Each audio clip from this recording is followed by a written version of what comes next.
People already went live. Let me check. Okay, Actually, cool. I I think think so. yeah, It says on air. So yeah. I want to check in the group too if it's live. Okay, let me refresh this. Yep, seems to be. Seems to be live. Yeah, some people joined us already. oh, awesome, awesome, Yeah. awesome. So welcome, guys. Long time no see. I've been a little bit offline in terms of creating content and just distracting myself, and I've been like working more on the coaching side of things and working with clients, so taking a little bit attention off of streaming and stuff. But it's good to be back, and today I have a special guest here, Patrick Sean from the Shaman Mindset, right? Your Yeah, group. exactly, exactly. Yeah, Nice. So yeah, Patrick, you were the one kind of thinking about this title, this topic for today. So yeah, I'm just curious to get your perspective on what the like seeing through the bullshit and you want create the life that you want to create and is worth living. What does that mean to you? yeah, man. I'd love to elaborate on that. Basically, seeing through the bullshit is just another way of saying just seeing past the illusions and just and creating the life you want is obviously within your control as well. I think it's really important when it comes to that title is to notice when I say at least seeing through the bullshit, I mean see through the illusions of thought and belief. You know, like the mind works kind of like sunglasses. You know, if you have certain beliefs and certain um, thoughts that you don't like, well, whatever if they exist, it's like putting on rose-colored sunglasses. Everything you see is going to be filtered through that. So if you believe a certain thing, like if you believe that you're not good enough or you don't have money or you're not attractive, you name it, whatever it may be, that your reality is going to be shaped around this belief because it exists in your mind, and your mind is constantly projecting what you interact with and what your reality is made up of. So don't take these thoughts too seriously. They don't always represent reality, so to speak. You know, like there's been many times in my life where I didn't think I was good enough, but somehow, some way, I pulled it off. Well, that kind of like clicked for me a couple of times. Like, okay, maybe my thoughts aren't always um, something I can rely on, or something that I should really just Mm. believe 100%. You know, um, and we just needed to just I think just have some awareness and detach from that, and don't just so quickly identify with every thought and just believe every thought and take action based on these thoughts. It's really depends 100% on your action and what your intention is, rather than what your monkey mind is always telling you. It's a great Yeah, servant but a terrible master. it's interesting that you speak about like all these belief systems about not being good enough and like all the doubt that all of us experience in our life, regardless where we at in our life. I think that it's like I realized that not feeling good enough or not feeling like you deserve, it's gonna come to you all the time, regardless of Yeah, like when once you shift through a certain certain muddiness and you go into a better reality, then even in that one you want to go to another one, you're gonna experience the same sense of not being good enough and not being worthy of that of experience such great circumstances or such a great created reality for yourself. So it's kind of like realizing that not feeling good enough is okay. Like it's kind of part yeah. of the process of expanding your reality, expanding yourself to Hmm. go through different levels. So it's like the feeling not good enough always stays there. It just depends on what's the degree of like what's like the problems always appear to you no matter where you're at in your life. Just depends on like what's the level, what's the like it's like the same thing with dating. Like first you have the problem of not having any girl, and then you have a problem to Yeah, have too many, but you're still having problems. You still always encounter yeah. some resistance, some feelings that come up. Hmm. And I want to talk about, maybe, I think that to clarify to a lot of people what a lot of these feelings are about, is when we are shifting into like parallel realities to new realities, it's Mhm. always a good sign that you are experiencing some feelings that are coming up, because it's like the good example that I give is like a snake shedding its skin, and in order for it to like inhabit to become bigger and inhabit, like, a bigger skin, he has to, reach the limits of the old one. And when you reach Yeah. and you stretch it, it hurts, and it Yeah, it's comes up, uncomfortable.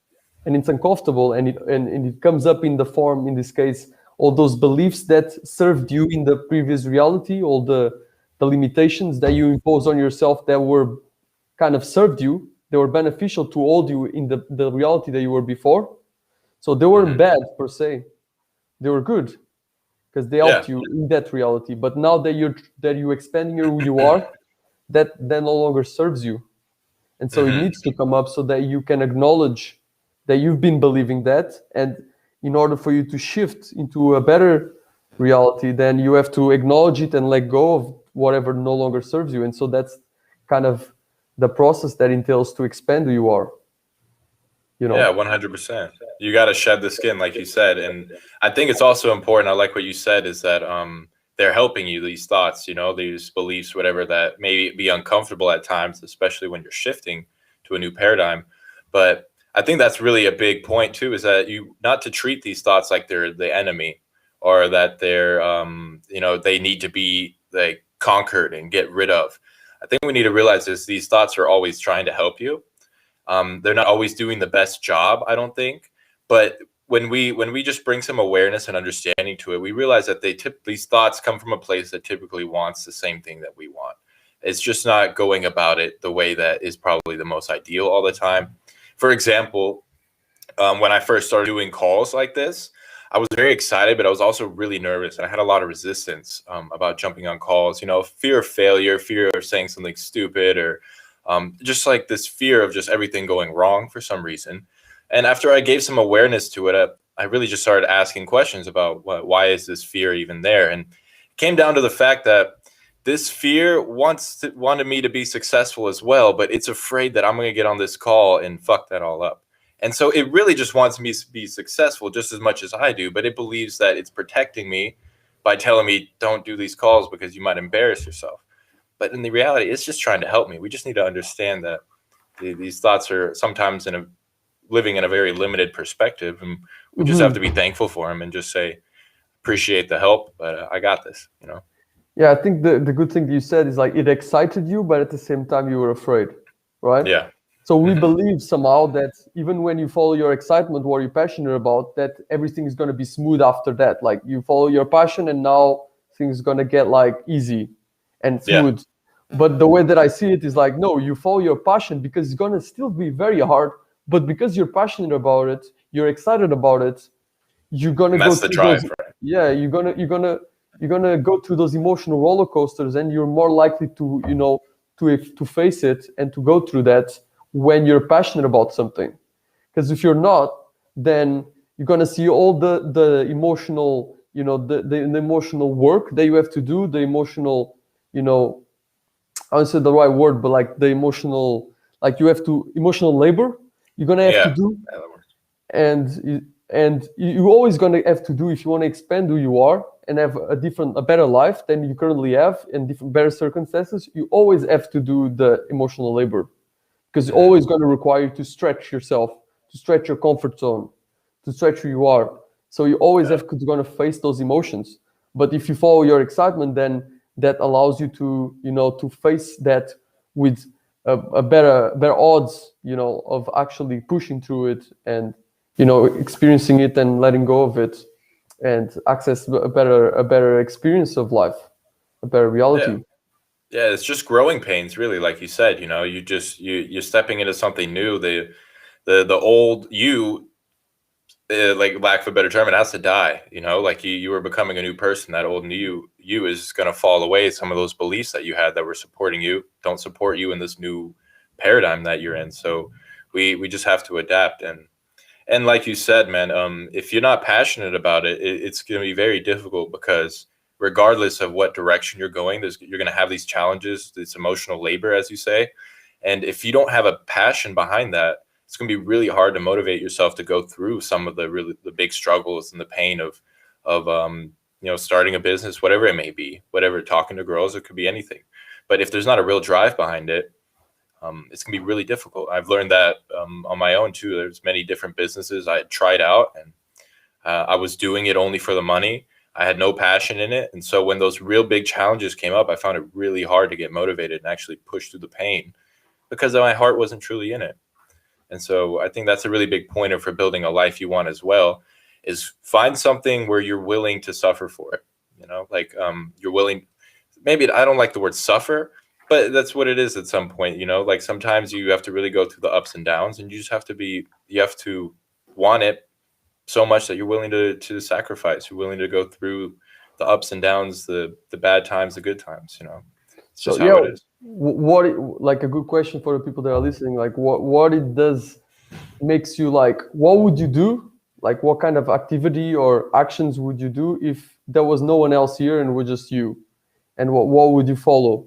Like what kind of things would you act upon? And what things would really bring that, would shift your inner state? Because that's really what this is about, like following your passion. And a lot of people are like, I don't know about what's my purpose. Like how do I figure out my purpose? And it's not really that you're always going to figure out your purpose if you're going to get stuck in the state that you're currently in, because it's going to loop on itself, so to say. And you're never really going to get an understanding of what is your purpose. So your actual purpose is to do things that, to make that you're passionate about, or that at least that can temporarily shift your internal state. And so if you build that momentum, the positive momentum, and you over time, you start changing your inner state to a more empowered inner state, then automatically that influence, that will give you much more clarity than to what is going to be the next thing that you want to follow and to keep building that momentum. But I think that to initially start the momentum, you actually don't need to be clear of exactly what it is that you want to go for in the long term. You just need to start it, because that's what have the intention. Like people get stuck because people never start, because people are like afraid, or they think they don't know what to do, and so and then because you don't know what to do, then you just get stuck cycling in the same in loops, in the same place, in the same state, with the negative thoughts, and then they just like build up on each other, and then it creates this negative spiral, and then it can be even worse for you. So it can be anything. Like for me personally, like when I started, was about like building up my state through working out, for example, or like some people do visualization because that makes them feel like if they visualize something that they want for their future, like, and makes them feel more like this sense of upliftment, or like listening to music that kind of harness some, like for me was anger. Like I really harness a lot of anger within myself, and I think that a lot of people judge anger as like a bad thing, to be angry or to have anger and experience it, but it's actually, it can be harnessed in a very positive way if you use it that way. Yeah, I agree. Like, so to go back what you were saying about purpose, that resonates with me a lot, because that was a question I was asking myself a lot the past years. Like, like, what is my purpose? I want to find my purpose. I want to work on this, this shiny purpose object, wherever it may be. And what I realized over my experiences and reading from a lot of teachings is that we typically have two purposes in our life. So we have like an inner purpose, and that is to know ourselves, to get more connected deeply with the internal, what's going on inside, our soul, whatever you want, God, whatever you want to call it. And that's the inner purpose. And that's shared basically with everyone. And then we have an external purpose, an outer purpose. And in my experience, this changes. I don't think there's one purpose that goes from the beginning of your life to the end of your life, and that's the thing you have to find. I've had different purposes throughout my life, and you work through them, and when you achieve the the level that you were supposed to achieve, you will know, and then you'll move on to the next thing. Like there was a point in my life where going out and interacting with different women and stepping out of my comfort zone and just doing those kinds of things, that was my purpose for about a year, because that's what I needed. That's what I needed. I was lacking a lot in the social area. I wanted to feel that I had that confidence to speak to anybody I wanted to. And it got to a point where it stopped being such a drive for me. And that's when I realized that I achieved what I needed in that moment for this purpose. And I stepped into something new. And that was with another company, and I was working with them for about a year, and it wasn't what I wanted. At the end, I realized it's not what I wanted, but it led me here. And it led me to a place where I was speaking online with lots of people, and I was hosting group calls. So that's exactly what I needed. And then when I realized that part of that was done for me, I moved on to something other. And then I realized that I really have this drive to help other people with what I've learned from personal development. And that's what I'm doing now. In 20 years, am I still going to be doing this? Maybe, maybe not. Maybe my purpose turns into something else. And I don't think we need to look at it as just this one singular item, and we're going to have to drive for that until we die. Like it's malleable. It can change. But you're on it when you have that feeling and you have that drive to work towards it. And it's over when it's over. And when it's over, it's okay. You move on to something else. But it comes to you. That's the important thing. You don't really have to look for it. You have to have the intention and keep your eyes open and keep your awareness there, and you'll see it. It'll show up. Yeah, I think when we speak about external purpose, and I come to realize more and more, is that your external purpose is as long as it's generating internally, that state that makes you feel empowered and positively. Then you're in the right track, because in the end of the day, the external purpose is just as much as for you to get an external reflection of the internal state that you want to experience. Yes. And then when you are elevating your internal state, then through following that external purpose, eventually you can get to a point in your journey where it becomes much more about the internal. But you kind of have to go to that external phase to kind of shape you, and to help you to gain that spiritual mass that then allows you to get to a more direct path into a much higher states of consciousness. Yeah, I agree with that. Yeah. A lot of ways it teaches you that the external world, external achievements, material things, what you strive for them, because deep down you probably, like a lot of people, want this sense of fulfillment. And I think the process really teaches you get these things and you're like, oh, there's still something missing. And then you eventually turn inward and you're like, oh, this is what I was looking for. I had it the whole time. But, exactly. Even I'm saying that right now, I still have to go through the process. I can say it because I know it on a surface level, but it's not set internally. So I'm still going on the journey. And that's such an amazing realization. Is like, what we seek so strongly externally through these experiences, either being the women, the money, whatever, we actually are seeking is fulfillment, like you said, is internal fulfillment, internal joy. You're right, and that's what we, even in our relationships, if you really pinpoint what exactly are you looking to experience when you are doing whatever you're doing, it's a certain state that you're trying to experience. That even when you fall in love, quote unquote, with someone or whatever, what is exactly about that person or what the situation that really made you feel addicted to it was the way that you allow yourself to feel when you were with that person, the way you were feeling.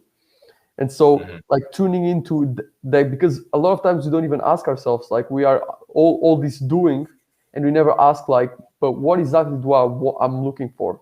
What exactly that I'm wanting from this? And it's really good to like pinpoint exactly what exactly I'm craving. And when you are whenever you get where you want to get, what exactly about getting it that makes you want to get more of it? And when you get more sex, when you get more money, or whatever goals you think would make you feel good, you temporarily feel maybe like more better about yourself, right? Or when you orgasm, right? What exactly about the orgasm that makes you want to experience it over and over again?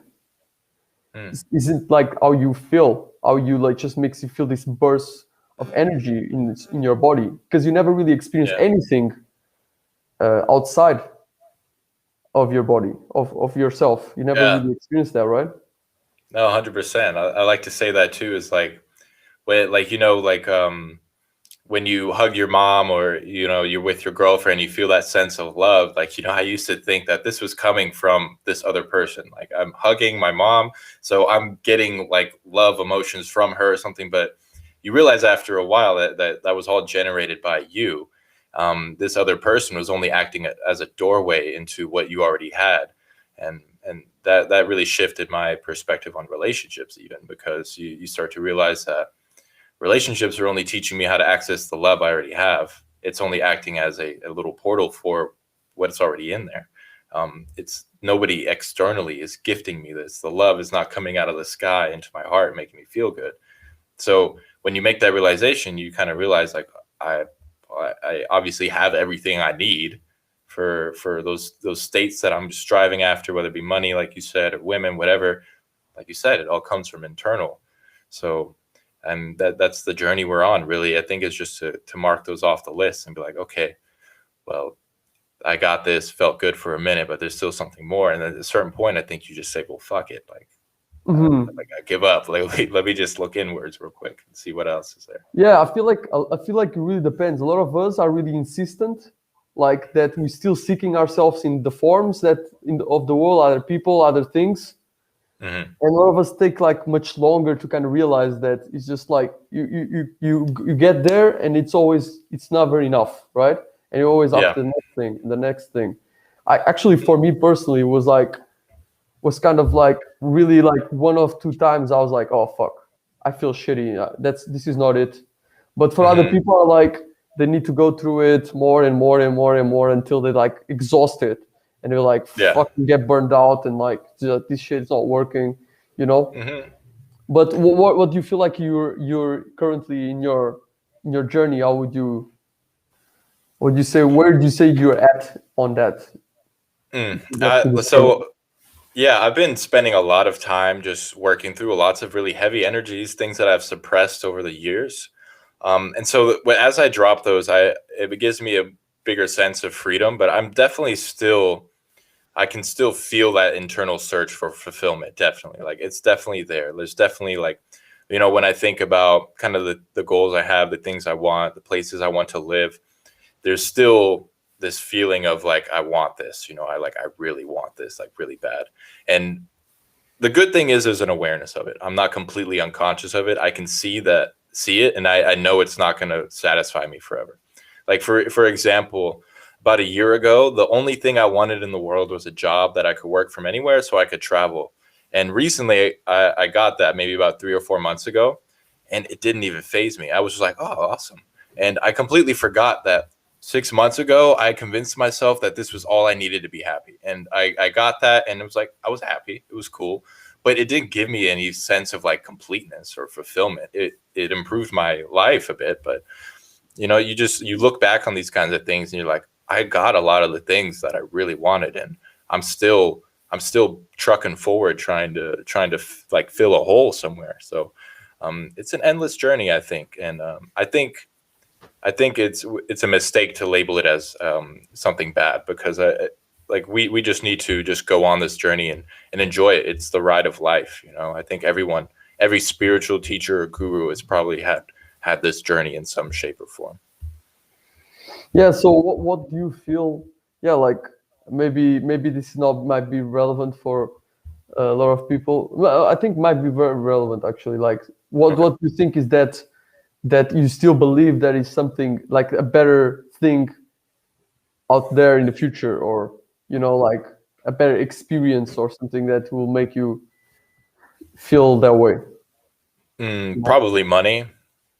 Probably around money a lot. Yeah. You think about money and you think about the opportunities it provides you, the things you can have. And it's hard not to imagine that as like this utopian future where it's just like everything's great. I won't need anything. And, it definitely feels like that because it's it's somewhat foreign. I don't know what it's like to be super super wealthy, you know.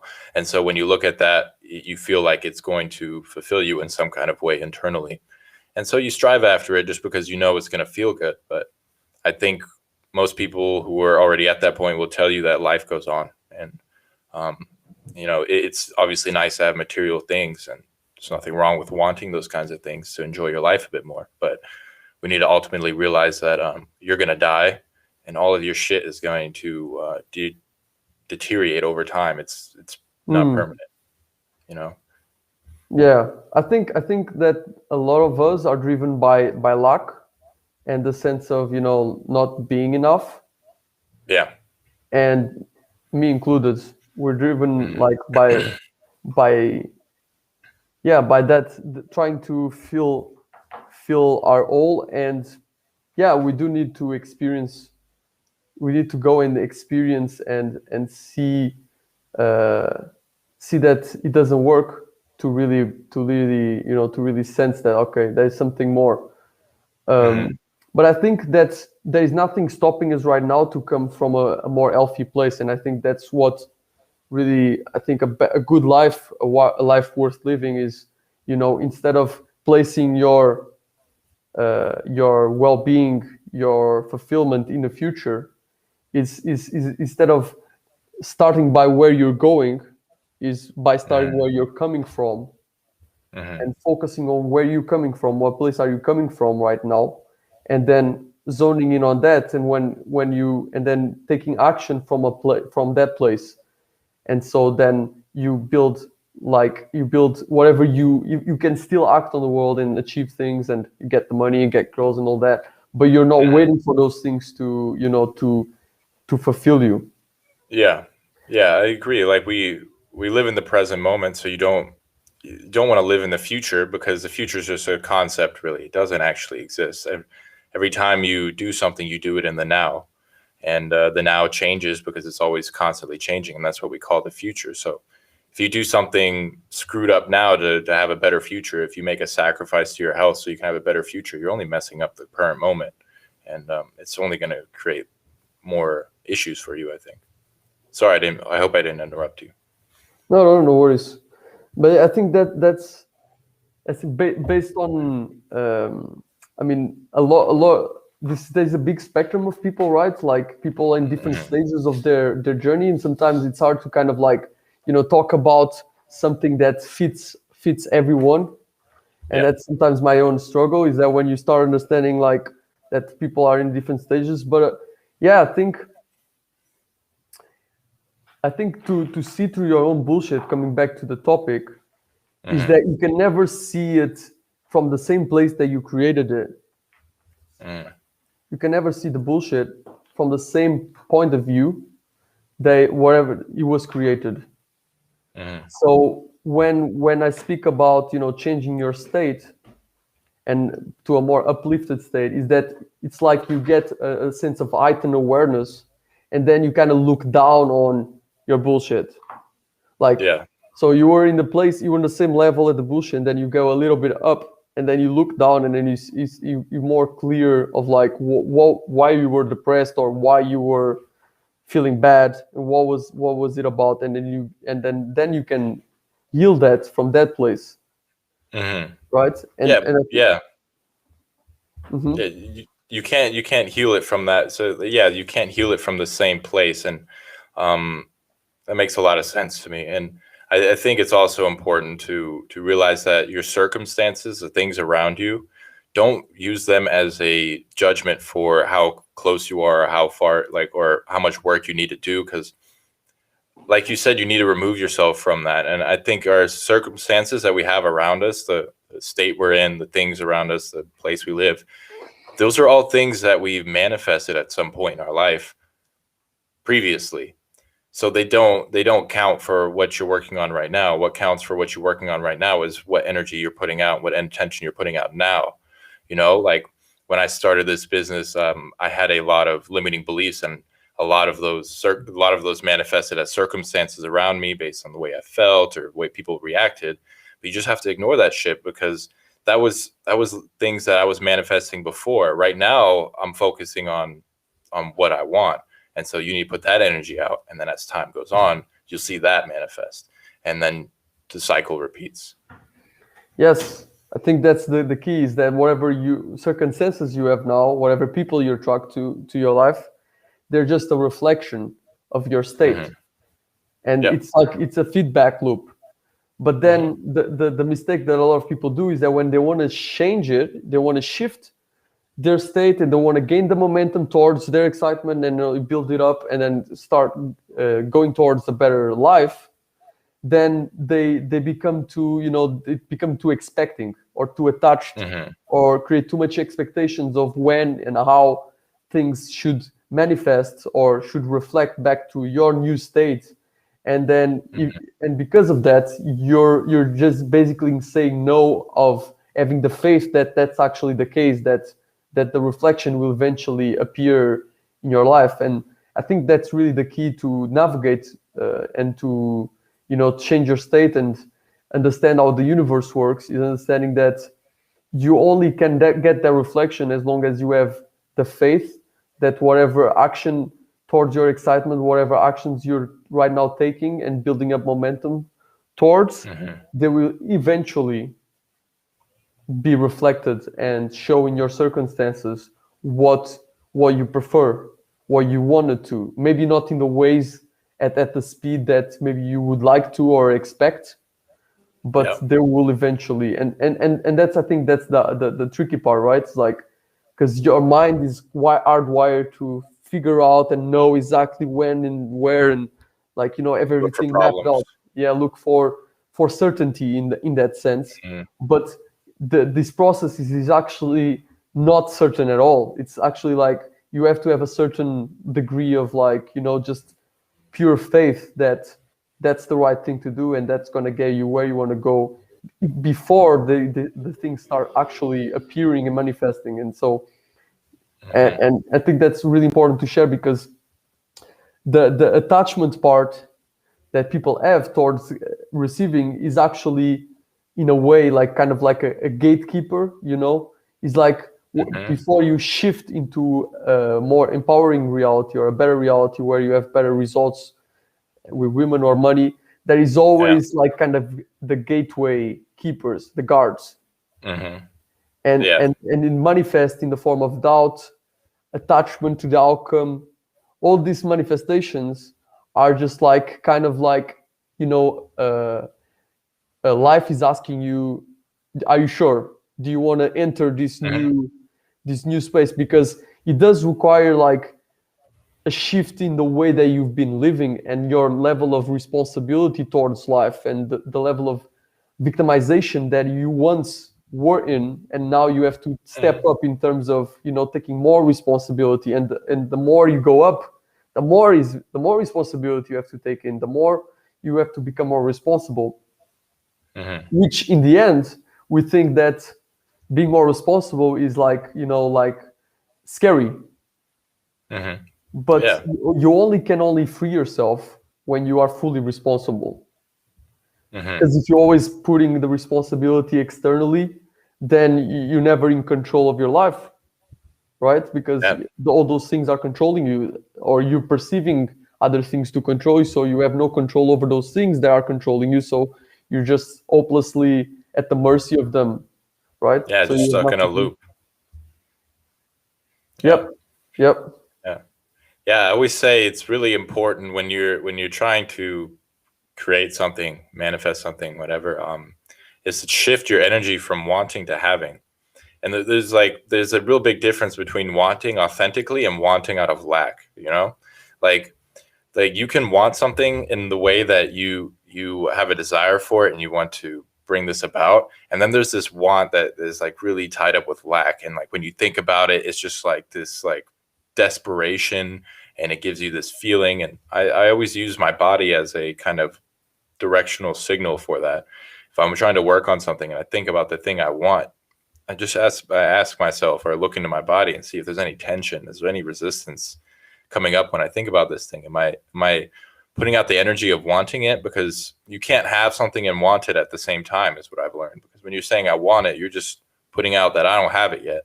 and that's just what you're going to get back. You're going to get back more of that energy. But when you have that unwavering faith, and you know in your heart that this is authentic to you and it's yours, it will come. And when you have that feeling, then it's not always easy, but you will be able to overcome those challenges, and you'll be able to overcome the circumstances in your life that are maybe telling you otherwise, because you're just going to push through it anyways. So I would say for anybody who's trying to bring something about in their life, ask yourself, are you feel like you want it right now, or do you feel like you have it? Like, is there any kind of lack tied up with this thing that you want? And if there is, bring some awareness to it and just have the intention of working through it. And that's pretty much all you need. I don't think there needs to be a manual of how to move into the next paradigm. I think as soon as you develop the intention, the rest will follow in due time. Yeah, the luck, like the more luck you experience, or the more sense of luck, the more luck, the more you're gonna get more luck, Mm-hmm. right? Mm-hmm. And Yeah. and through the experience I had with coaching, and the more and more I realized that a lot of us, we think we want all these things, but actually we don't really want them, because that would mean that we, have to really radically change to get those things. And so we are so kind of attached to the lack of those things that we want more of it, so that we can complain about not having them, so that they could create our identity about not having things.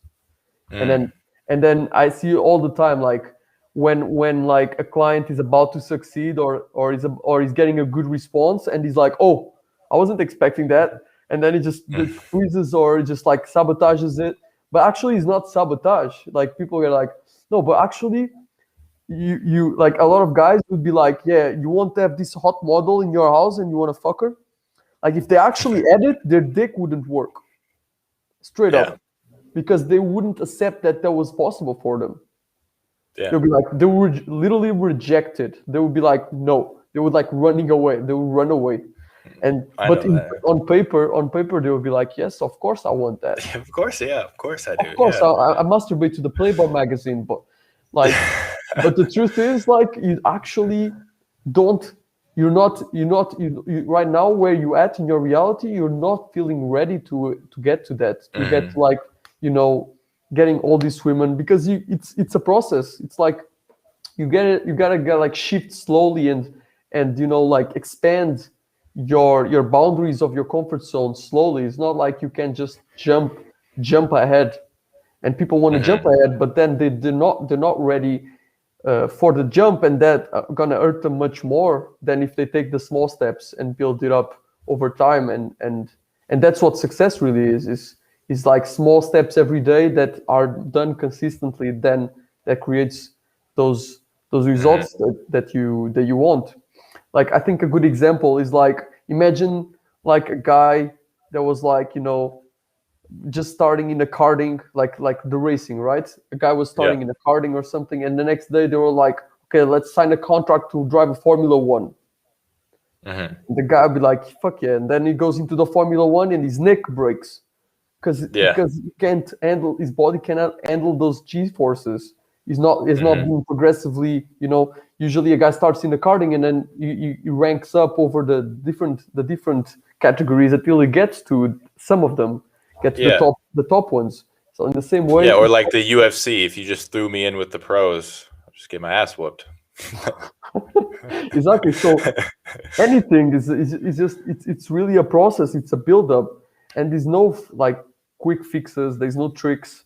You just have to stick to it, have the fucking willingness and the commitment to go to the emotional labor. Make sure that it's something that you're passionate about, so that you can hold on to stay for the long run. Yeah.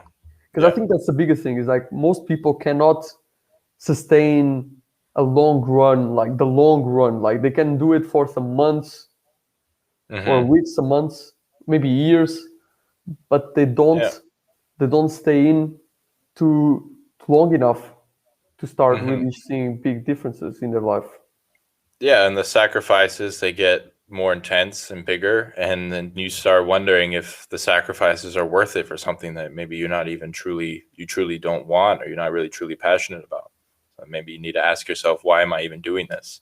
What is it that I really want? Going back to what you said earlier, maybe what I really want can be achieved by other means. It doesn't have to be by whatever I'm doing right now. Yeah, I think that's a big one. Is like, like people have this idea of success being like this big event where you are like everyone knows you and you're like famous and shit and like Yeah.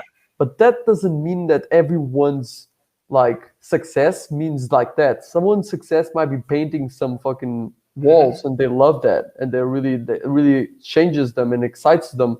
And every time they wake up, they're like, fuck yeah. Or even like washing the fucking floor. Like someone like can be really excited to clean the house and that's really their passion and it doesn't need to be something grandiose and everyone must know.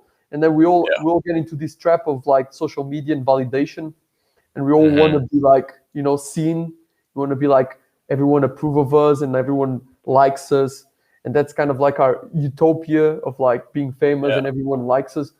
But Yeah. you probably don't want that. A lot of people, they think they want that, they think that that's how it should be, but then actually they don't want the end result of that because they have no idea how hard it is to be famous and to be known, and like and how many Hmm. suicides are in like actors, Hollywood actors, and people that just fucking lose Yeah. themselves because they got everything they thought they would like to have, but they didn't even build the strong foundation internally to be able to cope with it. So they just can Hmm. completely destroy themselves. Like Mike Hmm. Tyson is a fucking great example of that. It's a guy that was like from the neighborhood, but long enough he wasn't ready to get out of the neighborhood, and suddenly he has like millions. Yeah. Right? Yeah. And then what does he Yeah. do? Spends it in Lost. cocaine and Yeah. buys pet tigers and like does Yeah. this crazy shit and just destroys his own life because he Hmm. wasn't ready for that success. And Yeah. you want to look at that way, like you don't want success too fast because it's not gonna be good if you don't have a solid foundation. I think that's really the key. Is like you want to do Hmm. it slowly and build your foundation so that you can build a strong solid house on top of it. It's not make sure that the foundation not a sand Yeah. foundation because then the ocean's going to come, it's going to destroy the foundation and then everything is going to fall apart, Hmm. right? Yeah, and then also, like you said, people are too focused on the end result of things. Like the end result always looks appealing, becoming like a famous rock star, being a famous rock star, playing on stage around people, having all of that fame. That sounds awesome, probably to everybody, but the process of getting there, you're going to have to be playing guitar with your friends in a band and in some garage for 15 years without anybody noticing you. Or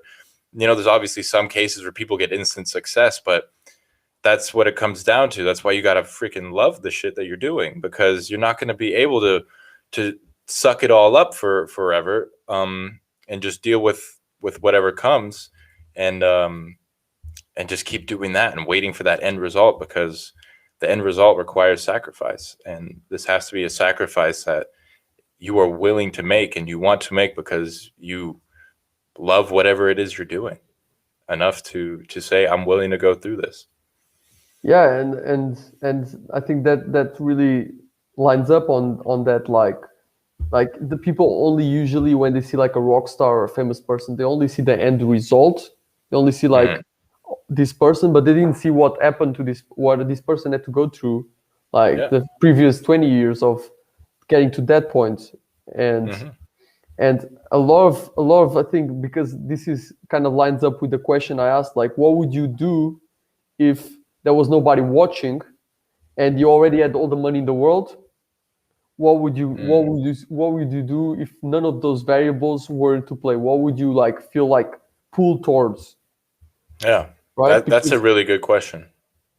yeah, Yeah, for me, I honestly, like, authentically right now, I feel like I would keep doing this. I really enjoy talking about spirituality. I really love just diving deep into the self and helping others step into the same journey as I am. And that's what convinced me to step into this, because I was doing this on a very small scale before I even started this business. But I love to speak to people about the universe and about life, and just nature, and just connecting with others, and talking just about the beauties of the world we live in, and the crazy mind that we have, and how we can harness it and use it for our benefit. And it just brings joy to me to do that. So I would say if I never got paid for this and I had all the money in the world, I would still do it. And maybe in a different fashion, I don't know. You'd have to ask me one day when I have all the money in the world. But that I would definitely stick to this path, I think. What about you? Yeah, bro. I mean, I think that's really, yeah. I mean, I have no doubt that I'll definitely be doing this.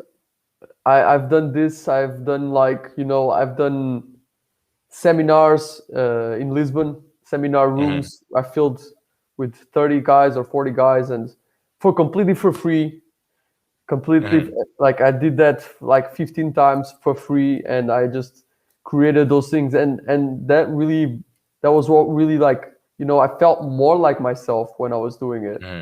I Hmm. was feeling like I was experiencing more of myself while going through that, so it wasn't never really about the money. And even to this day, when a lot of times I'm like, sometimes I still fall into the trap of, like, being too much of, like, want to help everybody. And Hmm. no, sometimes it's like a balance. Like sometimes I feel like this is the right thing to do, even if someone is not have like tons of money right now, but I feel like I I could help them right now in in the Yeah. situation, and maybe things then later on could be different in terms of coaching with them. But but yeah, like for me, even like charging right now, it's of course it's my own survival and my own financial situation, it's at stake. But I think most of it is because I know that the people that I'm working with only will taking really serious what we're doing when they are invested and they have some skin in the game. And a lot Yeah, of it that's is also because true. this is most of why, like, the charge is, I charge it, because I would definitely do it for free if it would Hmm. be the best way to do it or the most efficient way to go about it. But it isn't, because I've done it. Like I told you, like I did those seminars, right, for free, and everyone was coming at first, and things were going great because it was for free and all that. But after like the 10th or the 11th, like less and less people come in because what they're already taking it for granted, and so Yeah. they're like coming less and less because they're like, oh, next month's gonna be another one, and it's for free, so I can come whenever. And then Hmm. people lose engagement, lose interest, and then it just dies out. So I understand now that it does have to have people do need to have involvement, do need to be invested, and they will benefit massively from their own investment, because they will be bought Hmm. in, they will be taking notes, they will be like asking questions, they will be fucking Yeah. interested. Like, Hmm. is the Yeah. level of focus and attention is just be completely in a different level, you know. Yeah, I've noticed that in myself as well. It's difficult to get really good results out of some kind of coaching when you haven't invested. I see it almost like an exchange of energy. When you pass money over to a coach, and then you have this extra motivation. You also exchange this energy in this strange way, where coaching is now more effective. You're now more invested. You are obligated to see or visualize the what you're going to get out of it and work towards getting that. And that's just something you don't really get um, when you do it for free. I think there's definitely benefits to free coaching too, but it's just not the same. Yeah, just your brain is just wired to, like, get the return on investment and just look at things from like almost Hmm. like a survival energetic perspective. Like, what am I getting, what am I giving, what am I getting, kind of in Yeah. an exchange way. So why not use those tools to your benefit? I think, yeah, for sure. Like, I I have I have had uh, I was able to learn from myself from the start, because I was bought into a lot of concepts when I was listening to RST and all that, and I was able to like Hmm. focus. But I noticed that a lot of my friends and people in general, and they're watching a video, if the video is a bit longer than like 10 minutes, 15, 20 minutes, after a certain point they just drift out, like just they just Hmm. completely lose it, interest in it, and then they just completely, like, you tune out of the content or whatever it is. But like, if they would have put like 20 euros to watch that video, they would like, Yeah, they their watch it focus 20 would be times. like, yeah, they would like watch everything and like even take notes and all that shit. And Yeah. yeah, I think having a mentor for sure is crucial. If like, especially us, like, in my view, like if we are coaches and we are not getting coached, like Yeah. we're basically like saying to our potential clients that, okay, like, look, I have a limiting belief. I don't believe in coaching, but I'm selling you coaching. Yeah, basically, yeah, it doesn't work like that. I mean, I think every coach has a mentor of some sort as well, and it obviously is required because that's how information is passed down. And I wouldn't want to hire a coach that didn't even have a coach as well. I agree with you on that. Yeah, and like I've noticed, like it does make a huge difference. Like when I have some, when we have those calls or mastermind calls or whatever, like, people just like, oh yeah, whatever, right? Because like, oh yeah, but like when you just put in money in, it just things shift, and it's just Yeah. much better. I always prefer to pay. Like I prefer to, like, take some money so that I can fucking take the Yeah, information.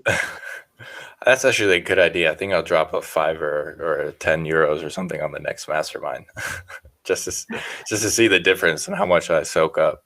Actually, It's a good like a idea. side note, like when I joined the masterminds calls, Yeah, like yeah. they were like saying donation based, and I was just like send him like €20, €30. I even one time sent €50 to him, like, take it. Fuck yeah. And then that's the thing, is like, it's funny because the way they work, I was just putting the money because I knew like it's donation based and I want to contribute something. But then like David was like, yo bro, join the mastermind, like you've been so generous, and I just put some money in, like, right. And then that he saw that, and he kind of clicked with him, and he was like inviting me to join the mastermind. That probably would cost much more. So in that way, like when you put out things and when you are generous and you give that energy out, and people are much more inclined to like want to bring you Yeah. in and like help you out.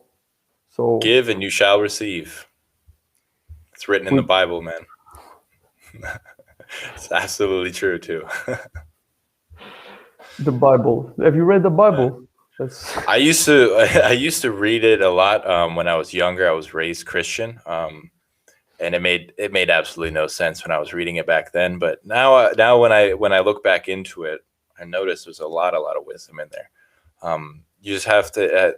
It's written in metaphors, and if you take it literally, it sounds like crazy talk. But there's a lot of very good passages in there. Like there's one about the flowers. Look at the flowers. They want for nothing, but yet I feed them and water them every day. Like, when you think about that as like a little kid, it makes no sense. But when I look at it now, I just see it's like yeah, it's like let go of wanting and just and just allow the universe to provide, and you will be taken care of, just like the flowers are. They get all the water they need, all the sunshine they need, and they don't go around scared that it's not going to rain tomorrow or that the sun's not going to come out tomorrow. They're just living in beingness. So that's just like one little lesson from the Bible. There's some stories in there that I wouldn't recommend reading, but okay. just go through it one at a time. Yeah, I never read it, but I don't know. It's Look at fucking it, deep. man. Just tell me what you think. Yeah, don't read the Fucking whole thing, man. That's yeah, boring. dude. Like I had some random guy, like a friend that like read it like 15 times, the whole Bible. I was like, what's? It was like really like Christian and shit, but like it just sounded like crazy to me. Like, what the fuck? Why are you wasting so much time reading the Bible? Yeah, if you're looking at it from the wrong lens, the wrong perspective, I don't think it's very helpful. Yeah, it's more from But like a dogmatic religious perspective. Like a lot of people read the Bible, but they look at it from those lenses. Exactly. That's why I would recommend you just taking a peek into it, man, to see what you think. I'm not like the kind of person that would push Bibles onto people, bro. Like, by all means. Yeah, for sure. But yeah, I think I would be interested to see what you think. Just like open it to a random page. I'll give it a shot. Yeah, why not? Yeah. Just don't go to Revelations. They talk about dragons and shit. Dragons? What the fuck? Yeah, they says the 7-headed beast, whatever, will come out from the sea and destroy the world. I'm not sure what they're talking about in that part. Interesting. I'll leave that to the interpreters. I'm not going to pretend to know. So yeah, bro, I guess we can finish off. I think was It's good. Yeah. Or an Yeah. hour. Yeah. It sounds Uh, good to me, man. yeah, it was fun. And Yeah. people usually lose their focus after like 30-minute mark. And I've Most noticed that likely. because like people were like 3, 2, 3, 2, 4 people Yeah. here, and then after like 30 plus minutes, they just went off. Yeah. Yeah. I mean, that's expected. That happens every time I do a Yeah, live as well. Yeah. yeah, Yeah. yeah. But yeah, I think yeah, maybe usually I do an hour, but maybe Hmm. like maybe 30, 40 minutes might be the mark to do I that was kind of thinking that stuff. as well. Because you say all the best things in that first 30 minutes, right? You get Yeah, all yeah. the best parts of the conversation out and the most value. So I Hmm. might consider doing that as well. Let me Yeah, I try might. that on the Yeah, next one. I'm gonna start like invite people and tell people that I invite to speak. Like, let's do like 30 minutes, Hmm. 40 Yeah. max. The conversation goes really well, then yeah, just can Yeah. last Yeah. longer or whatever. But like, yeah, try to around that mark. I think might because this part people are gonna miss out on, right? Because people when they even when they rewatch the replay, they're probably not gonna go watch the whole hour of the stream. Yeah. So Yeah. Probably never see yeah, this. We're the only yeah. ones, bro. But it was It's good, going bro. It into was the fun. It was depths. fun. Yeah. Always, bro. Fun to go back. Always. Yeah. Okay, man. Yeah. Well, Well, always yeah. always the business going since then. Yeah, nobody's It's watching. going good, man. I had a call the other day with a woman who I did a few calls with her and I really helped her out, but I don't know if my coaching was right for her, so I actually ended up referring her to someone who I think would be better for her. Hmm. Um, and yeah, I've been trying to what I've been working on right now, and I'm about to do this after this call, is narrowing down my target Independence. audience.